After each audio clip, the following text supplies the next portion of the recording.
mababa ang aking benta. Nasasayangan ba ako?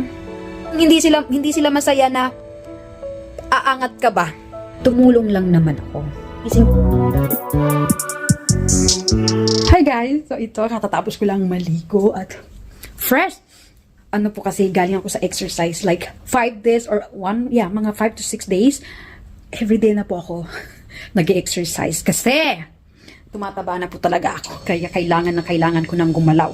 Ang aking vlog for today tungkol dun sa account ko na ban, na pinagpaguran ko. Sarap talaga maligo pag yung galing ka talaga sa pawis, tapos pahinga mo lang konti, tapos maligo ka ng konting mainit na tubig. So, eto na. Kukwento ko sa inyo ay naban ang aking account. Pinagpaguran ko ng almost 5 to 6 months. Tapos, naban. Epektuhan ba ang aking business? Umaba ba ang aking benta? Nasasad ba ako? Hindi ko alam kung ano nangyari sa aking account. Gising ko one day, biglang inopen ko ang aking phone, tapos pumunta ako kaagad sa TikTok. Ayan pa naman ang bad habit ko, yung pagkagising pa lang, kaagad nahahawakan ng cellphone. Bad po yun. Huwag niyong gayain.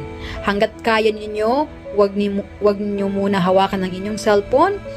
Pero na same time, nagpapasalamat din ako kay Allah or kay God na nagising ako. Nasasayangan ba ako? Yes. Kasi, ito ko muna sa inyo. Marami din ako mga video dun, kami ni Arabo na nagtutrend. At nakilala ako sa Pinay Speaking Emirati. Hindi ko alam ba kung siguro may nag-report every time na nagla-live ako, may violation na wala naman kami nasasabing hindi maganda. Pero minsan din, nababiolation kami. Kasi for example, nag-mention kami ng brand. Minsan bawal po yun or bawal talaga. Okay? Sa TikTok.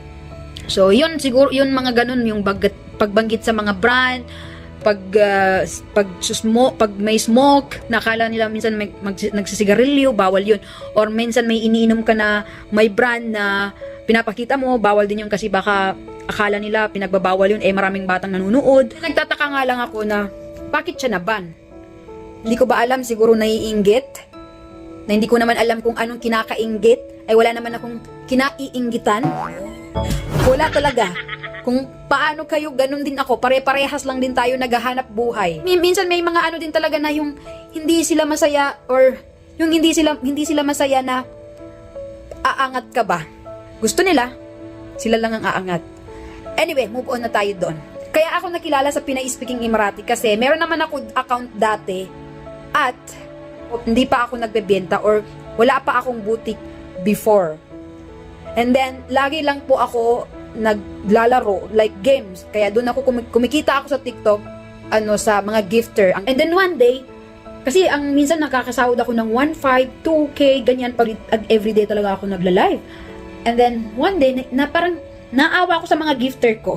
Kasi siyempre, mamahal ng mga gifts sa TikTok. Uso din dati yung follow to follow din sobrang nakakatulong din sa aking account kasi every time na magpo-post ako ng follow to follow, ang daming comment, 1,000. Meron pa akong umabot ng 20,000 comment, 15,000 comment, marami. At saka viewers at saka share. Umaabot ako ng 300,000 to 200,000 viewers. Tsaka ang daming share.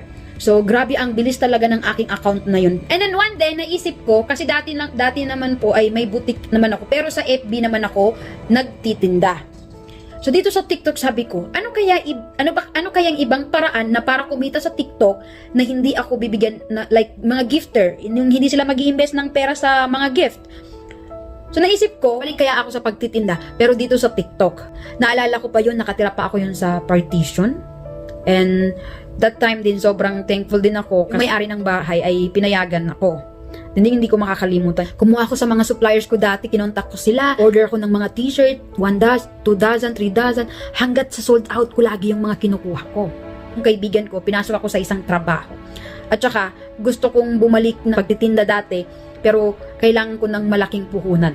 That time, single na ako. Naisip ko na, sige, magtrabaho muna ako ng ilang month at mag-ipon ako para pang i-invest ko ulit sa aking business. At i-continue para hindi na ako magtatrabaho as a employee. 3,000 yung puhunan ko hanggat sa naging everything is legal na sa tulong ni Arabo. Yung isang account ko na yun na dati na ginagamit ko pang game, pinalitan ko na SS Boutique. Tapos, ilang months din hindi ako active doon.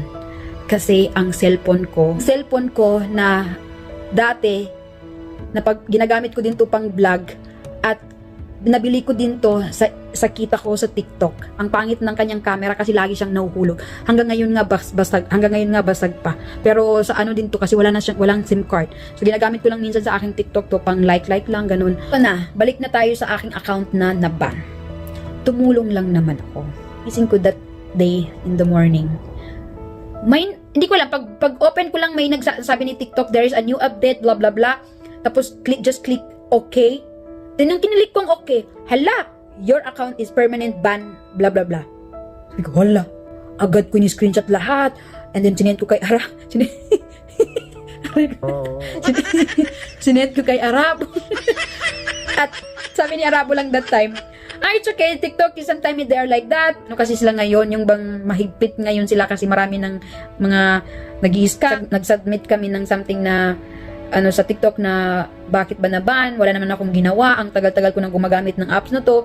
Anong violation ng ginawa ko? Bakit ganun? May nag-report ba? So, ito na. Nakita ko yung violation dun sa aking post. Kasi one day, ang aking brother, na siguro mapanood nyo sa isang video ko na yung local ba yun? Si Kuya Salim. Nagtanong siya, meron siyang isang kaibigan na naghahanap ng housemate. Sabi niya, hanapan mo nga ako, kuhanan mo kahit sa Pinas, kukunin natin, bibisahan, ganitong sahod, may day off, local yun. Kasi sabi niya, meron silang katulong, pero almost like 20 years na, so may edad na, kaya uwi na siya for good.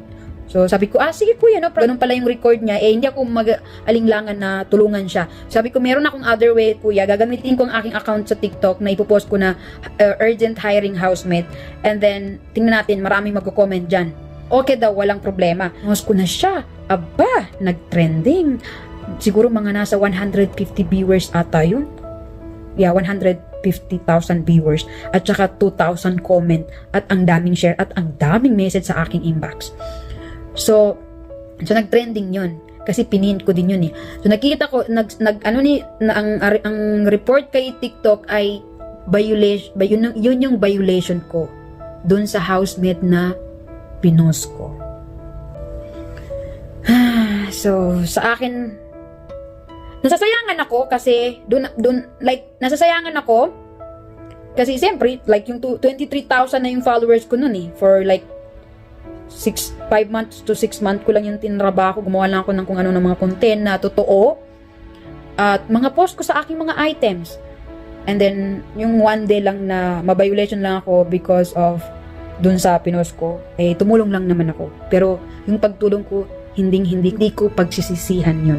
Anong update sa aking business? Wala akong choice para bumalik at mag-active sa SS Boutique. Yung may followers yun siya na mga 41 ba yun? Or 42,000. Hindi na ako masyadong nag-active dun eh. So, sabi ko, sige lang. Kaya ko to. Nasasayangan man ako doon, pero hindi ako susuko. Sinimulan ko to mag-isa, ikukontinue ko yan. At naniniwala ko, as long as wala kang inaapakan na tao, mag-grow ka. For part 2, yung nag-scam sa akin, na ginamit ako para lang makapunta dito sa Dubai. Pero hanggang ngayon ay nagtatry pa din si Arabo na nag-email sa TikTok, sa office ng TikTok na maibalik yon kasi sayang din naman, and in the same time, makakatulong din yun sa aking business. Kumusta naman ang aking kita?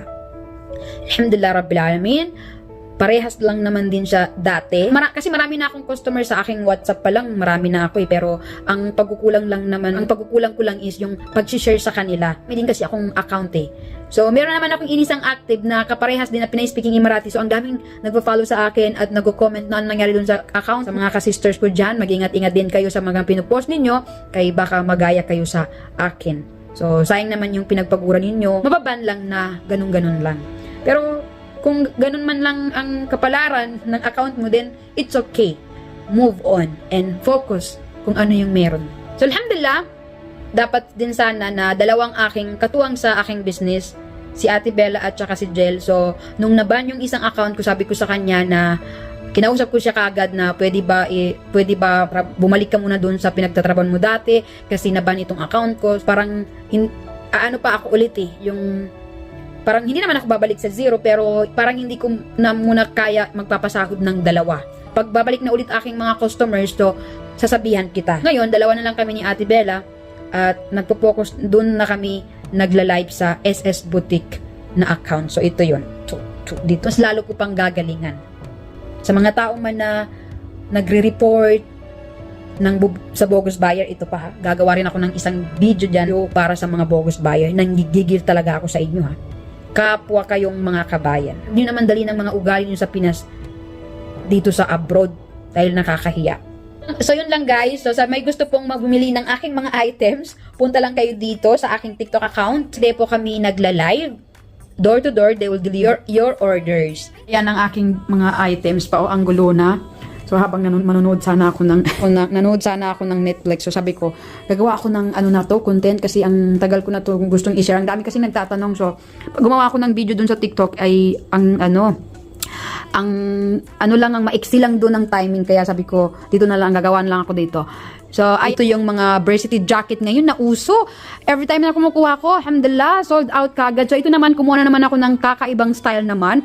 Yung isang design parang ubos na, kaya dalawang design na lang naka-display, magkakaiba lang ng colors, pero tatlo ata yan yung kinuha kong na design. T-shirt, ito ginawa na namin talagang sampayan dito kasi for now is maliit pa ang aming space, but soon inshallah din tayo yan, mag-level up. This ata ako ngayon nag-exercise. Every time na natatapos ko yung line ko, saan ako pumunta? Sa home box. Kasi malapit lang naman dito. So nalalakad lang. Hanggat sa pag-uwi din, dami kong bit-bit. Grabe yung kamay ko, halos ang sasakit na. Pero yun na lang yung ginagawa ko na para todong exercise din. Tapos pagdating sa bahay, kain. So wala din. Pero at least na gagalaw ba yung ating katawan. Hindi pa dumating yung mga ibang orders ko. Marami pa akong So hindi pang kumpleto. Ginagawa ko ngayon, iniisa-isa ko kasi pumupunta ako doon, naglalakad, pauwi, naglalakad, ang dami kong bit-bit. First day ko pumunta doon, ito yung binili ko, ito, at saka ito. Meron pa sa CR ng mga candles. Kanina naman is ito, candle, tsaka yung lagayan, at saka yan, at saka yan. And then, ayan. Meron pa akong parating na orders na para makumpleto yan. So, gusto kong kakaibang vibes naman sa Ramadan ang bahay. So, hindi ko kasi masyado siyang na-organize kasi ito nga yung space kinukuha ng aking boutique.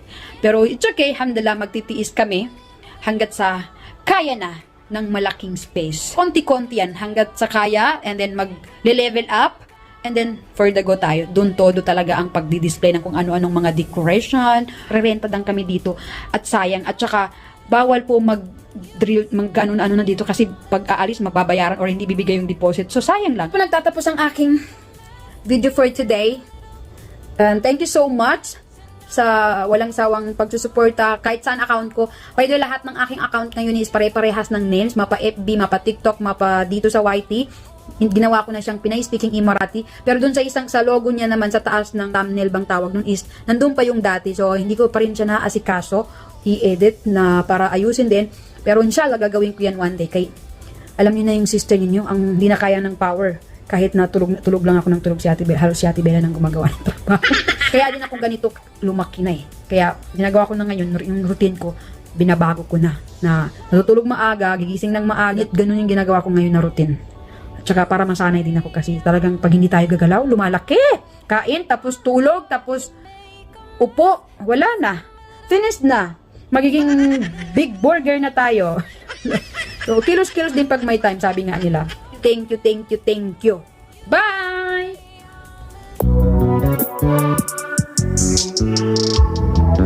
Nakalimutan ko i-share sa inyo.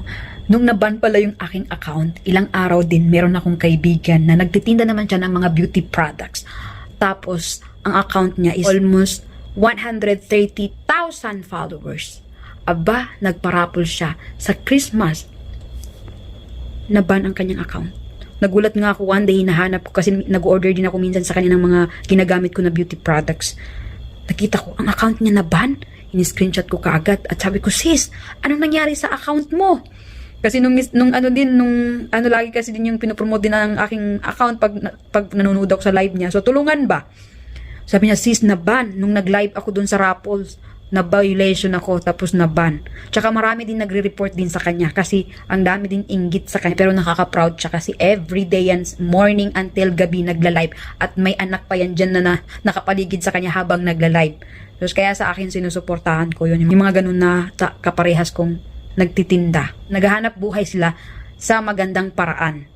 Tapos yung mga iba, re-report lang at kasi nga, yun nga, hindi nila kayang gawin yung ginagawa niya. Yung inggit sa katawan nila, kaya ginagawa, re-report na lang.